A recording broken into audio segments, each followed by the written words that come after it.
Hello दोस्तों, veterans नमस्कार। मैं दीवान सिंह। आपको पता है कि आईबीए और यूएफबीयू की एक 10 तारीख को मीटिंग होने वाली है, 10 अगस्त 2025 को 7 बजे। और कहाँ होनी है ये? Gateway to welcome hotel Dwarka, plot number 3, Dwarka, sector 10। और यहाँ पर होने वाली है। और ये जो मीटिंग हो रही है ये केवल कोई 11 तारीख को, इनका कोई अपकमिंग सेशन है 11 अगस्त 2025 को। अब ये अपकमिंग सेशन किस काम के लिए है ये तो इन्होंने नहीं बताया। इसके हमारे यूट्यूबर्स अलग अलग प्रकार से इसका अंदाज़ा लगा रहे हैं।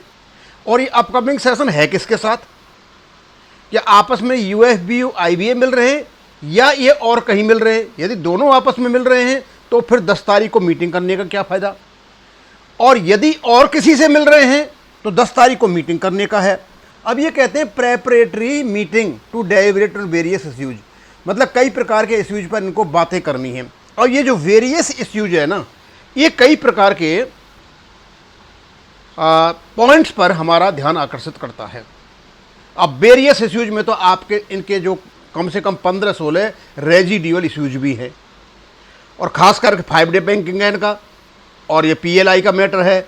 अब मुझे पता नहीं ये पेंशन अपडेशन का किस्सा उठाएंगे या नहीं उठाएंगे, ये सारी बातें ये करेंगे क्या करेंगे, लेकिन खुल करके कुछ भी नहीं है। कोई कह रहा है पीएलआई की बात होगी, कोई कह रहा है 5 डे बैंक की बात होगी, कोई पेंशन अपडेशन की बात कर रहा है, कोई डीए न्यूट्रलाइजेशन की बात कर रहा है। अब देखो ये तो तब पता चलेगा 11 तारीख को ये किस पर बात करते हैं। अभी इन्होंने कोई ऐसा एजेंडा नहीं निकाला है।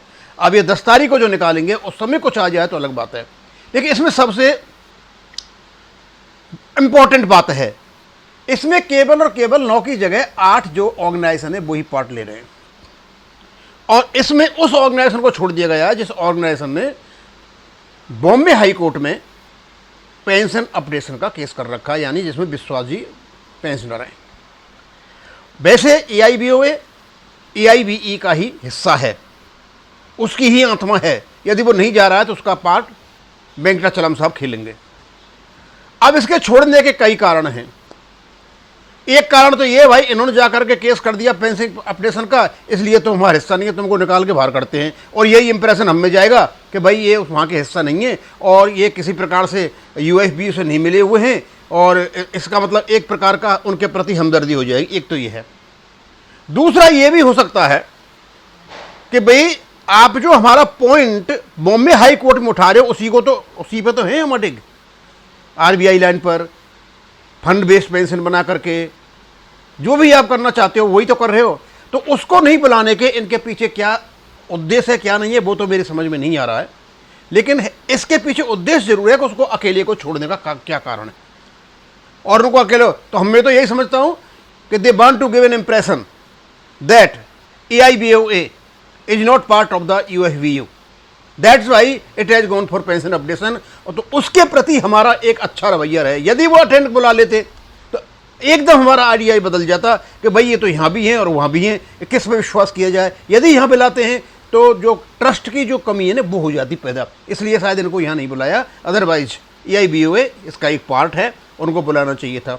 अब हम तो यही आशा करके चलते हैं, आईबी और यूएफबी मिला हुआ है तो इनके रेजिडुअल इश्यूज पड़े हुए हैं। और सबसे इंपॉर्टेंट मैटर जो है वो पेंशन अपडेशन का है। आप पेंशन रेगुलेशन लागू करें और लागू करने के साथ साथ जो डीए का है पैटर्न है नेशनल लेवल का उसको भी लागू करें। और यदि जब तक ये नहीं बढ़ रहा है तो आपका जो एक्स ग्रेशिया है उस पर भी बढ़ाने पे विचार करें। अब क्योंकि ये सूचना देनी थी, अब ये सूचना तो बहुत लोगों के पास चली गई होगी। ये इसके पीछे का एजेंडा क्या है वो हम सिर्फ अंदाज लगा सकते हैं। और अंदाज यही है कि जब ये कहते हैं various ongoing issues to deliberate, talk नहीं कहा है, निगोशिएट भी नहीं कहा है, कन्वर्स भी नहीं कहा, डेलिबरेट कहा है। अब डेलिबरेट का मतलब तो यह है गहन चिंतन करेंगे कई इश्यूज पे। अब वेरियस इश्यूज, अब एक तो पीएलआई का है कि 5 डे बैंकिंग का बार बार करते रहते हैं, इसका मतलब 2 ही नहीं है और भी इश्यूज हैं। अब और इश्यूज में तो नंबर 2 पर केवल पेंशन अपडेशन आता है, और पेंशन अपडेशन केवल और केवल आता है इनको रेगुलेशन लागू करने पर। अब क्योंकि अब कोर्ट में केस भी आएगा, सुप्रीम कोर्ट में, वहाँ भी सुनवाई होगी, तो ये किस प्रकार का वार्तालाप करते हैं क्या नहीं करते हैं ये बात हम पता चलेगा। और अभी तो इन्हें कुछ कहा नहीं है, बस इतनी ही सूचना है। आगे इसको मैं ख़त्म करूँगा। थैंक यू, धन्यवाद।